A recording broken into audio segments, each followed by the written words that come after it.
Decía, y si Está en cuero el monstruo. Tenés el micrófono prendido, mano. Ahí está. Era poco. Ahí volvemos a la parte formal. Fue un recreíto. Exactamente. Formal, sí. Avísenme cuando quieran y seguimos. Dale, ahí estoy emitiendo algunos más que están sumándose. Dale. Ahí te doy lo que.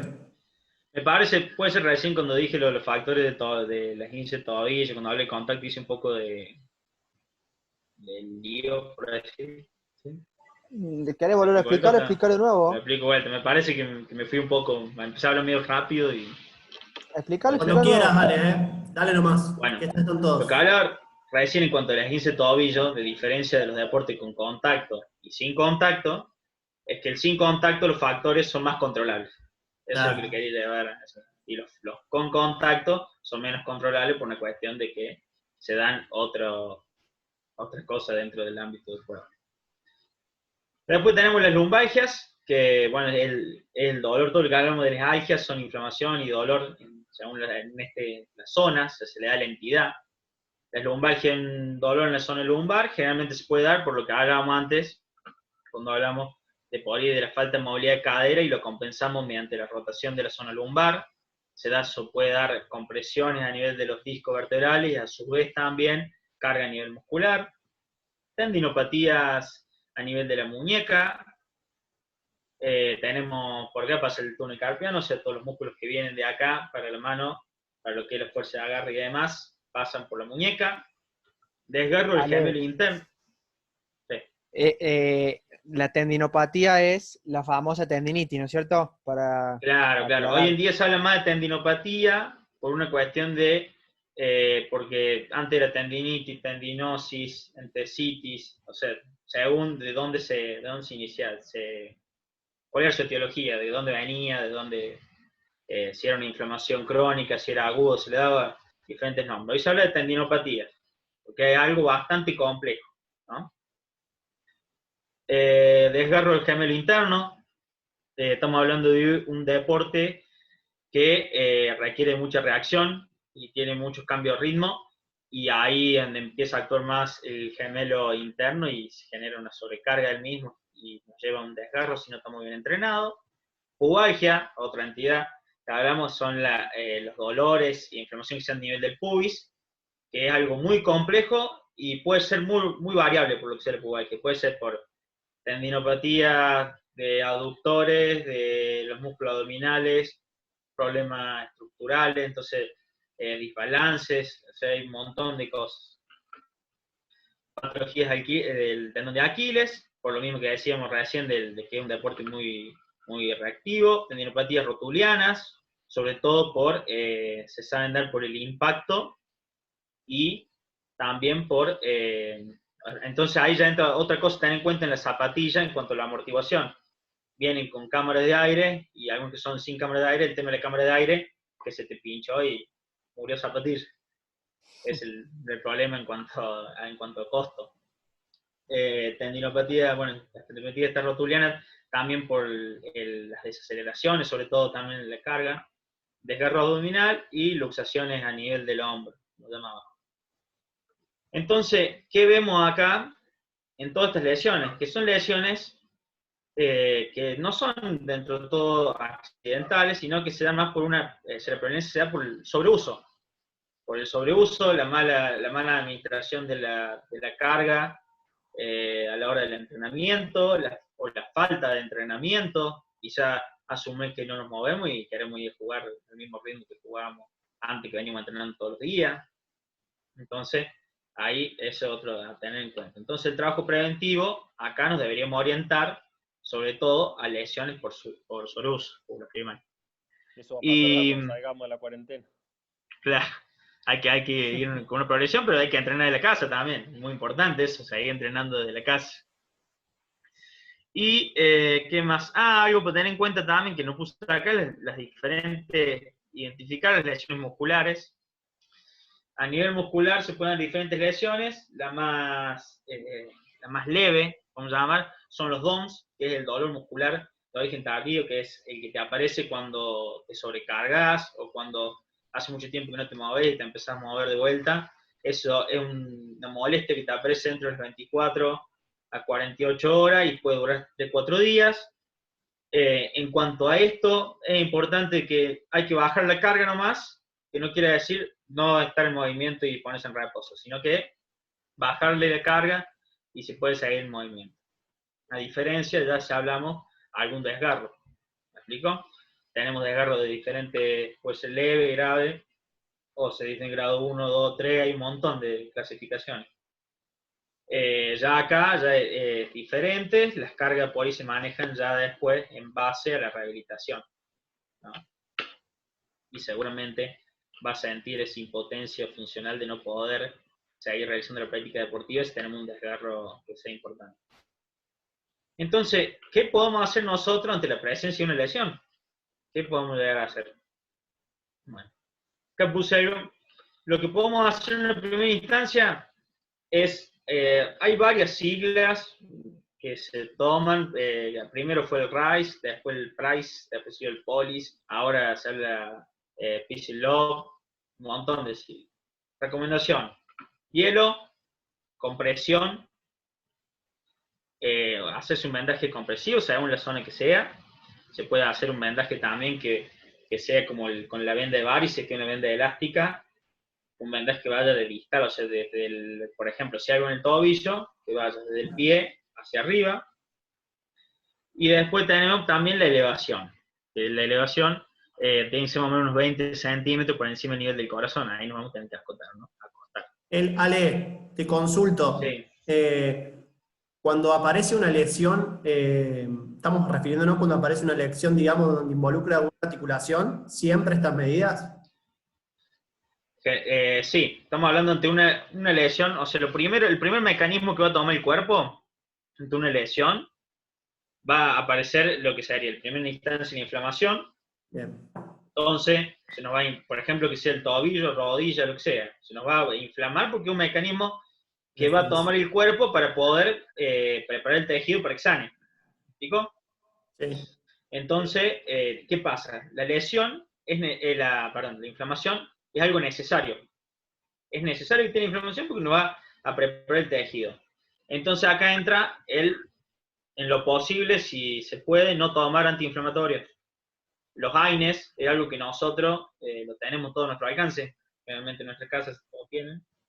Entonces, si se pueden evitarlo y tratar de contrarrestarlo con las otras medidas que tome, con el tema de la protección, de elevarlo y demás. Si ya vemos que esa inflamación se descontrola, es mucha, bueno, ahí puede ser, pero obviamente que tiene que estar recetado por un médico, ideal, ¿no? Después... Acá sí. Renato, ¿te animás a hacerle por el micrófono? El Renato hace una pregunta Sí, referida al claro, por hielo. el micrófono, decirle. ¿Te animás, Pochito?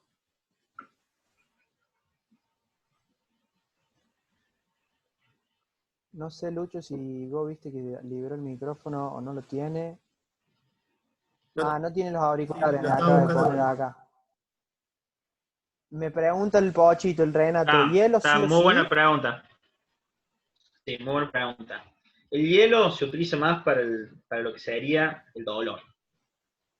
Es una medida que genera cambios fisiológicos, que da una vasoconstricción para que ayude, pero mayormente se colocaría para el dolor. Lo aplicamos unos 10-15 minutos. ¿Qué dijiste, Lucho? Porque está en el micrófono apagado. Perdón, te hice un comentario de mi pasado. No, nada, te escucho hablar y me recuerda. Nada, perdón. Sí, es algo necesario, pero tiene que ser controlado, su vez. La primera instancia lo que va a hacer el cuerpo es mandar todo ahí. Mandar todo ahí para tratar de contrarrestar eso y hacer ese trabajo de inflamación, preparar el tejido. Pero seguramente se nos puede ya descontrolar un poco esto. Y más si estamos hablando, por ejemplo, una lesión de tobillo, por dar un ejemplo, que si estamos parados, se va todo para allá, por una cuestión de gravedad. ¿Estamos? Entonces, el hielo se utiliza más en esa instancia. 15 minutos, cada 3-4 horas, tiene un mecanismo que nos va a producir una analgesia. Y ahí entramos para también evitar tomar los años y todo lo que sería analgésicos. Y, bueno, no sé si Renato le contesté la pregunta. calculo que Si sí. era esa la pregunta. Y bueno, ya que estamos con los tobillos, Sí. pregunta, tengo un alumno, se me dobla el tobillo y se le pone así, ¿qué hago con la zapa? ¿Se la aflojo? ¿No se la aflojo? ¿Se le saco? ¿No se le saco?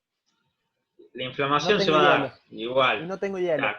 No tenés hielo y te diría que le dejes las zapatillas hasta que consiga hielo o la posibilidad de darle un vendaje por ahí un poquito compresivo como recomendación. La inflamación ya, si vos tenés un daño, la inflamación ya se da. Eso sería algo Claro. para controlarlo. Por ejemplo, una situación propia, estaba jugando el vóley y se me inflamó el tobillo. Yo sabiendo esto, se me doblé el tobillo, se me inflamó.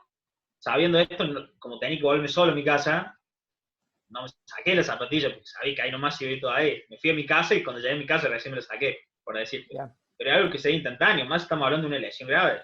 Yo, por ejemplo, en Sí, ese sí, momento sí. llegué a mi casa y ya estaba el pie, ya no lo podía mover prácticamente. Se van a dar diferentes cambios y dentro de eso, debido al dolor y la inflamación, va a ser la impotencia funcional. No lo va a poder mover. Sí, sí, yo te hablo con Entonces, conocimiento y causa. totalmente. Bueno, ¿estamos? Sí, ¿Seguimos? señor. Bueno, entonces, ¿qué recomendar para trabajar en la prevención?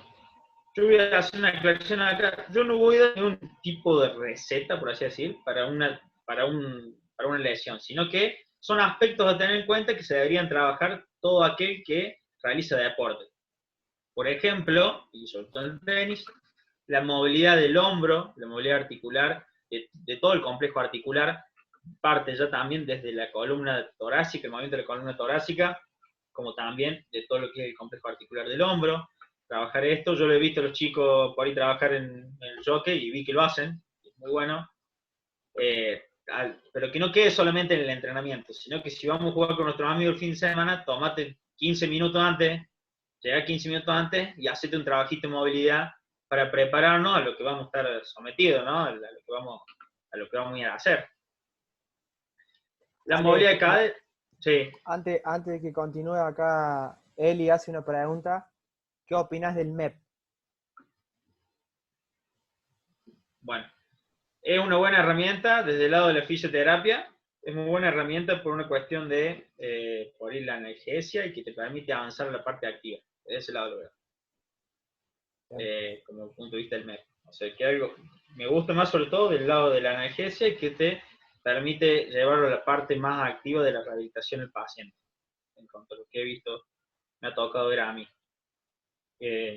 También entra mucho el factor psicológico y un montón de cosas, más allá de que estamos hablando de que se aplica, es una aplicación de corriente que se da mediante una aguja y genera cambios fisiológicos dentro. Obviamente, genera una inflamación controlada que se llama. Y eso lo usa Claro. para tendinopatías, sobre todo por el tema del dolor, para cambiar el metabolismo de ese tendón, para romper fibrosis y demás. Claro, Pero, no es como que te se digo, usa. dentro de todas las herramientas que tenemos nosotros, sería una herramienta más. ¿Me explico? Bien. Si vos me decís, el MEP, si vos le aplicas MEP y te deja a los 3 días llevarlo, estar haciendo algo activo, y sí, dámelo. Todo lo que lo lleve a hacer la reacción activa lo antes posible, yo te lo tomo.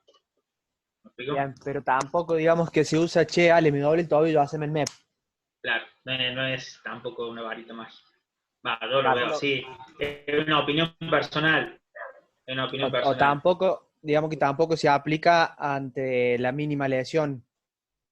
No se sabe, tiene su aplicación y según sus parámetros, ya sea pues, en agudo, en crónico, en subagudo, pero bueno, es una herramienta más que tienen los kinesiólogos y lo tienen bastante ya, que si vos me decís, mi opinión personal, ¿de qué me sirve? Y si me sirve, yo lo veo de que me lleva a hacer la parte más activa de la rehabilitación lo antes posible, con él, porque le saca el dolor. Es por ahí la respuesta, no sé si se le contesté al... No puedo ver el chat. Eli. Yo con eso, una cosa, Sí. tuve una experiencia de un jugador con un desgarro en el abdomen que le hicieron esa terapia. Sufrió un montón mientras la hicieron. Él, o sea, se recuperó dentro de todo rápido, pero a los 8 meses volvió a tener el mismo desgarro y ya se le terminó siendo crónico, por lo cual todo ese sufrimiento como que no es mágico. Sí, capaz recuperó más rápido que otra experiencia, con otra cosa capaz. pero lo que sufrió mientras se lo hacían y después volver a tener el desgarro es como que no fue mágico. No sé, una experiencia capaz. Claro, hay que ver que la utilización esta esté bien acompañada después de la parte activa para preparar ese tejido para lo que va a ser sometido, ¿no? Ahí está la cuestión esa de que digo yo, que si te dejas lo antes posible darle una parte activa, ya sea la más mínima, para mí me sirve. Pero bueno, eso después varía según la herramienta que tiene cada kinesiólogo y cuál es su metodología. Hay algunos que usan la terapia manual, otros usan el MEP, otros usan otros artículos de otras cosas de fisioterapia. ¿Sigo? Siga nomás. Bueno, después también tener en cuenta lo que es la movilidad de cadera. La movilidad de cadera es muy importante y trabajarla tanto de si tenemos una disminución de la movilidad y también para preparar esta articulación, que va a ser muy importante para después rotar, en cierto momento, rotar sin dejar el pie fijo y sacarlo más desde la cadera en movimiento. Y después hacer diferentes sesiones, lo que sea de fortalecimiento, coordinación, potencia, propiocepción, son diferentes destrezas que se van a ir entrenando en base a lo que necesite la persona, ¿no? O el grupo. Hablando no solamente en el personal, sino trabajo en grupo. Así que eso sería por ahí la recomendación. No tiro ningún ejercicio específico. ¿Por qué? Porque para preparar esto y preparar una prevención de lesiones, debemos evaluar antes y no todas las personas son iguales, son todas distintas y se debe preparar algo en base a ese grupo o a esa persona. Entonces, bueno, y para cerrar un poquito con el tema de la presentación, en conclusión, es importante trabajar desde la prevención para poder poner en valor lo que es la salud de cada deportista, de cada persona principalmente, y todas las mejoras que nos va a llevar trabajar en esto, en cuanto mejoras sentirse bien uno mismo y la disminución de todas las cosas por lo que aplicamos la prevención, del costo económico y todo eso, ¿no? Pero sobre todo poder seguir en la práctica deportiva, que es algo muy frustrante por ahí para el deportista, tener que dejar de lado eso. Así que, Muy bueno, más o menos me abro ahora por que dicen preguntas. Muy bueno, muy bueno. Sí, es que a mí ahora se me vienen tantas cosas a la cabeza, porque, por ejemplo, yo me pongo a pensar, bajándolo a nuestra realidad hoy en día, sacando como si no estuviésemos en pandemia, en cuarentena, yo tengo 1 hora para trabajar, para dar clase a un grupo de 12 chicos de 12 años, donde en esa hora tengo que darle un poco de parte física, un poco de parte técnica del tenis. Entonces, ¿qué ejercicios puntuales debería llevar a cabo sí o sí en esas horas semanales o en esas 2 horas semanales que yo tengo a esos chicos? Bueno, por ahí, ¿qué pasa? Si me está hablando de chicos de 12 años, por ahí están en pleno desarrollo, ¿no? Esto yo te diría, por ahí armar un plan preventivo, más allá de que se debe ir, te diría de que arme más, de ir trabajando todo lo que son las destrezas distintas, propiocepción, en general. Por ahí ya con personas más grandes, más adultas, ya ahí sí puede cambiar un poco más, porque ya empieza a mover los déficits más puntuales y ahí trabajamos. Si hablamos de chicos me refiero de 12 años. Ya por ahí, ya cuando empieza después de los 15 y 16, que empieza la más parte competitiva, que también viene por esto mismo, ¿no?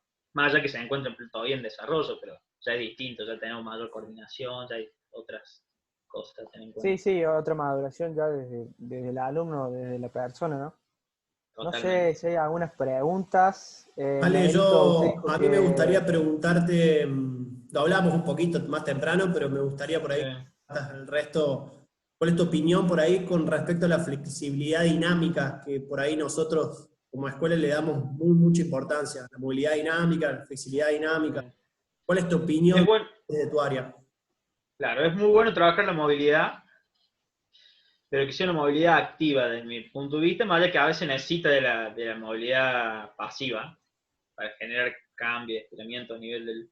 Tiene que ser una movilidad activa y son sesiones generalmente que llevan su tiempo dentro del entrenamiento y según la articulación que queremos ganar rango de movilidad o trabajar más de todo esto, también va a variar el tiempo.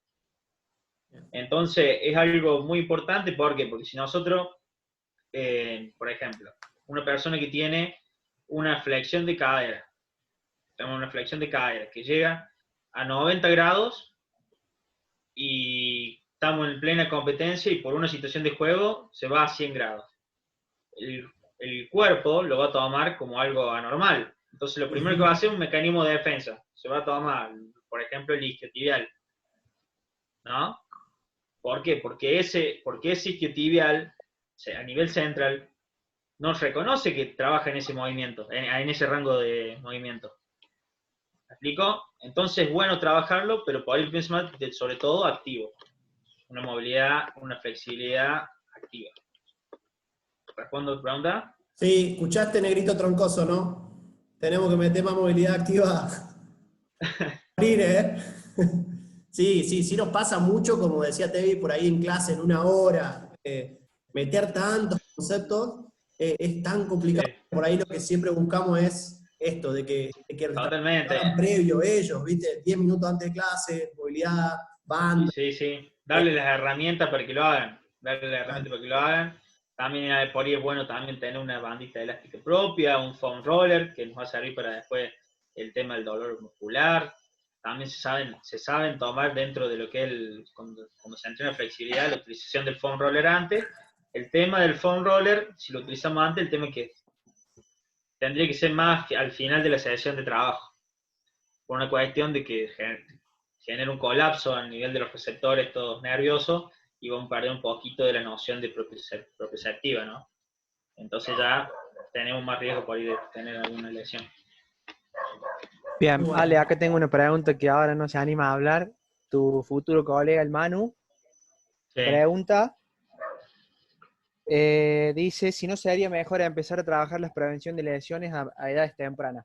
Por el ejemplo que yo te di del grupo de 12 años. Es que vos ya trabajando las destrezas, diferentes como son proprioceptivas, coordinativas y demás, ya está trabajando en la prevención de la lesión. No digo que no se trabaje, sino que no va a trabajar de una forma más específica, por ejemplo, en el tobillo solamente, sino que tenés que desarrollar todas las destrezas que se encuentran en pleno desarrollo en esa edad. Manu, ¿quedó claro? No sé si te animas a activar el micrófono, si recién hablaste, no hace falta la cámara. No se anima ahora.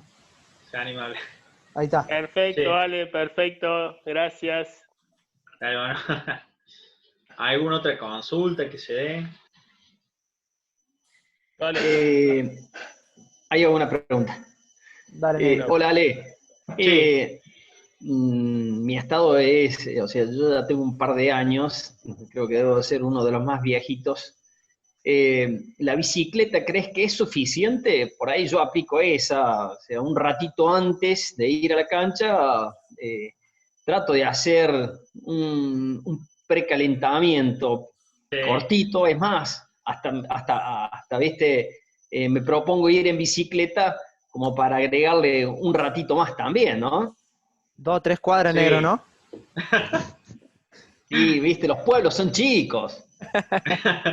La bici ya empezaba a activar al cuerpo, pero la movilidad, los ejercicios de movilidad que les saben dar los chicos antes del entrenamiento, es lo ideal porque son movilizaciones específicas para el tipo de entrenamiento del tenis. ¿Me explicó? Todo eso que está esperando pista. O sea, hablo de lo que hacen los chicos porque lo he visto hacer, por eso, pero es trabajar, hacer movilidad de todas las articulaciones para prepararnos a lo que vamos sí, una cosa que hemos empezado a hacer, para mí lo veo muy, muy útil, es ese peloteo cortito que uno hace en la cancha, que me parece muy bueno porque vos vas de menor a mayor, porque antes yo no lo hacía, iba directamente al fondo de la cancha y trataba de pegarle lo más fuerte, y bueno, y después ahí vienen las lesiones, ¿no? Totalmente. Entonces, bueno, y activando el parece bárbaro eso de ir de a poquito, ¿no es cierto?, ir calentando para no lesionarse, ¿no? Mira, en todo lo que hablemos acá, lo importante es la progresión. ya sea algo corto como para ir a entrenar, hacer una forma progresiva en donde preparamos el cuerpo para lo que vamos a hacer y luego entrenamos, a como, por ejemplo, volver de una lesión y vamos a usar una progresión, vamos a hacer algo simple y vamos a ir a lo más complejo. ¿Me explico? En todo vamos a ir de un poquito de lo más simple a lo más complejo, ya sea algo en corto como puede ser un entrenamiento de 1 hora, o como puede ser algo más a largo plazo.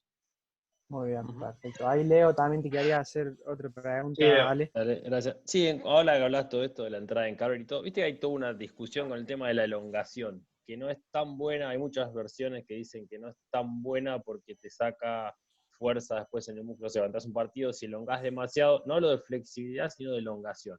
Entonces ahora hay una corriente muy fuerte que dice que elongar no es tan bueno, o tanta elongación, o según que, antes de, por ejemplo, un partido, lo que sea, porque terminás perdiendo un 30% de la fuerza muscular y bla, bla. ¿Eso Sí, ¿qué pasa? Nosotros cuando estiramos, activamos un órgano que se encuentra a nivel del tendón, que este órgano, que el órgano tendinoso de Golgi, lleva la información a que el músculo se relaje, ¿no? Una cosa por ahí son elongaciones cortas de 3-4 segundos, que por ahí puede servir un poquito más para activar, y otra cosa son elongaciones más largas. Entonces, para eso, antes de empezar la práctica deportiva, es mejor trabajar con activación y movilidad. O sea, para eso reemplazaría lo que antes se hacía quizá más, sobre todo de elongación. ¿Me explico? Por ahí la elongación sería una herramienta más que se podría llegar a usar en los trabajos de movilidad. Como así. También hay controversia con el tema del tema de sentirse mejor después, quizás es una sensación subjetiva, debido a que se lleva esa relajación de los músculos, pero no es que te va a sacar el dolor, por ejemplo, muscular, después de una práctica deportiva, sino que el dolor ese que tenemos muscular se tiene que ver con la carga, o quizá la falta de descanso, o la falta de hidratación va más por otro lado, y no porque no haya elongado. ¿Digo? Bien. Gracias. Bueno, muy claro, Ale, la verdad. Bueno, mejor así. ¿Hay más preguntas? No sé si más preguntas. No sé. Ale, ¿me escuchás? Ahí está el Sí. Renato. Sí. Escucho. Bueno, déjame hacerte una última pregunta, que por ahí Sí. también es como un mito que hay. También sobre el estiramiento, post-actividad, que muchas veces dicen que si no estiras, si no elongas, al otro día vas a sentir más dolor. ¿Qué hay de cierto en eso para vos? No, es lo que estaba diciendo recién. No es que te va a disminuir el dolor muscular, sino que el dolor muscular va a venir más por una cuestión de carga, de nutrición, al igual que la presión de los calambres. Se va a dar porque generalmente se dan y se habla y no, por un factor nutricional que por ahí generalmente tiene que ver con la hidratación. Entonces, los otros factores son los que van a influir si te duele el músculo después o no. Lo único que vas a sentir después cuando te da una elongación, una sensación subjetiva de que se te relajaron un poco los músculos. Nada más. El dolor ese por la actividad, por la carga, no sé, por lo que se está evidenciando ahora, por lo que se da por evidencia científica, no se te veía, porque no saca todo ese proceso inflamatorio que se da post a un entrenamiento. Exactamente. Lo que se rompió, se rompió. Tal Ya cual. está. Lo que se rompió, se rompió. Rompiste fibra. Exactamente. Tal Se cual. sabe usar, es un mecanismo que se sabe usar, y por ahí lo tiro acá, fíjense que el que se contractura dentro de una cancha, van derecho a elongarlo, derecho a elongarlo, y vos, ese músculo ya está tensionado, Claro. y vos lo querés dar más tensión todavía. Entonces, esperá, movilizarlo un poquito, por ejemplo, el gemelo, lo moviliza un poquito, porque hay ciertos rangos de movimiento de la articulación en donde se encuentra más relajado. Por ejemplo, si estamos hablando del gemelo, flexiona un poquito la rodilla, lo moviliza un poquito y de última después lo podés llegar a elongar para darle esa información al músculo que se tiene que relajar. Pero eso de ir ahí nomás a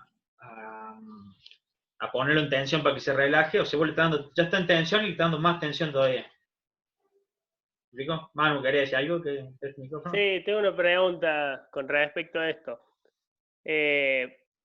Bueno, como dijiste vos, ese efecto placebo, por así decirlo, de la elongación, sí.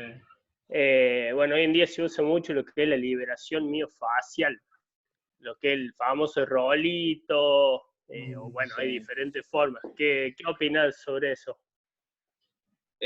Bueno, por ahí tiene el nombre de liberación miofacial, por ahí no sé si realizan tal cual eso. ¿Qué pasa? Se estudia el mecanismo, no está del todo, o por lo menos de lo que he visto yo, no está del todo comprobado, que produce un colapso de esos sensores que encontramos y lleva a una relajación y cambia, a su vez vos estás como masajeando la zona y ayudas con la circulación y demás. Entonces, por ahí sí puede ayudar por el tema del dolor muscular después. El tema del foam roll. Igual que saben usar según la zona, saben usar pelotitas para lo que es la zona del pectoral, la pelota de tenis, por ejemplo, zona del pectoral y demás. ¿Era eso, Manu? Sí, sí, perfecto. Bien. Muy bien. ¿Más? ¿No te pregunta? Bueno, Ya que el sí, dale, Rená. Ya que el Manu nombró ahí el foam roller, ponele, yo te tiro una que me ha pasado a mí cuando entrenaba. Sí. No al tenis, sino entrenando en el gimnasio, por ejemplo, que yo lo sabía utilizar al foam roller antes de empezar a entrenar y realmente cambia, no sé si es el efecto placebo ese que te da antes de comenzar a hacer propiamente la actividad. Vos recién nombrabas, Ale, que por ahí no es lo ideal utilizarlo antes, pero por ahí la sensación es otra, pero que no quiere decir que porque la sensación sea esa, vaya a ser a posterior bueno, ¿te das cuenta? Claro, totalmente diferentes métodos, cada cual, como dijimos, todas las personas son diferentes, cada cual va a sentir diferentes cosas. Por ahí si vos me das a elegir, antes de trabajar, me da entre la movilidad, para hacer trabajos de movilidad y el foam roller, te elijo la movilidad. Ahora, la persona se siente mejor para trabajar con el foam roller, y bueno, pues trabajamos con el foam roller. O sea, en cuanto a metodología, vos me decís qué hago yo, por ejemplo, antes de darle un ejercicio a una persona que viene con una lesión de isquiotibial, Claro. y te tiene que trabajar con un peso muerto, y le trabajo movilidad de cadera y eso, y no le voy al foam roller antes. Sí, sí, sí. Pero si esa persona viene entrenando hace mucho tiempo y para él le hace mejor y le hace bien, y bueno, hay que dárselo. Hablando, un poco de placebo y... Sí, decime. claro, hablando obviamente de que no son los mismos los métodos que se recomiendan para utilizar antes de entrenar que después de entrenar. El tema de los Totalmente, tiempos. cambia los tiempos y un par de cosas. Cambia, al igual que la elongación, según cuando lo aplicás, cambia los tiempos y demás. El tema es que el foam roller es algo, como todo, que tenemos todo facilidad de tenerlo, y quizá lo usamos sin saberlo. Claro. ¿Cuánto tiempo tenemos que usar y demás? Entonces, por ese lado, me voy. Pero sí, algo que se puede ir variando según cómo se vaya dando diferentes personas, ¿no? Perfecto, Ale. Bueno, muy bien, Ale. Te agradezco, la verdad, un placer. Ya te lo dije por privado. Primero que todo, una gran persona, gran amigo, y segundo, bueno, un gran profesional. Les agradezco a todos por haberse conectado, por las preguntas, el ida y vuelta. Esta es la idea de generar un ida y vuelta. Así que bueno, ahí los dejo con Lucho, que les va a dar un par de noticias para el viernes que viene. Dar el hecho, todo tuyo nomás. Bueno, dame un segundo que le agradezco a todos por las dudas antes que lo pueden cerrar. Le agradezco a todos los que se sumaron. Tengo un par de gente conocida y no. Así que desde ya, gracias a todos. Espero haberles sacado las dudas. Cualquier cosa se pueden comunicar conmigo, no tengo ningún problema en sacarle las dudas desde ya. Y desde ya darle las gracias al Tevi y a Lucho, que me han dado este espacio para poder compartir con ustedes y que me he sentido muy a gusto. Bueno, justamente de eso iba a hablar, de que si cualquier duda, cualquier tips o lo que necesiten, nos pueden pedir a cualquiera de nosotros el contacto de Ale y lo vamos a facilitar. Como arranqué la charla, la termino. La idea es que cada viernes aprendamos un poquito más, estemos abiertos a seguir escuchando y sobre todo alimentándonos de profesionales que a nuestra forma de eso se trata. El tenis es mucho más que la pelotita, como cualquier otro deporte, y bueno, nuevamente agradecerte, Ale, comentarles a todos que el viernes que viene vamos a tener a Agostina Murray, es una nutricionista, así que justo engloba lo que viene trabajando Ale, y uno de los factores que habló, así que, bueno, vamos encontrándole, cerrando el La vuelta. de lo que es hacer deporte, así que, bueno, espero que se sumen todos el viernes, ahí la veo conectada a Aguas, ahí debe estar escuchando, así que el viernes que viene la vamos a tener a ella, y bueno, nada más, agradecerles a todos, ¿A recuerden... las 8 también? Sí, eso les iba a decir, recuerden que siempre a las 8 es el mismo link, siempre hacemos la difusión, los mensajes, cualquier cosa se pueden meter en la escuela, en el Instagram de la escuela, el Facebook, alguno de nosotros nos escribe y nos vamos comunicando. Gracias, Ale, nuevamente, y bueno, nos vemos el viernes que viene. Genial, nos vemos y gracias a los que están escribiendo ahí. Chao, chao. Chao, gracias.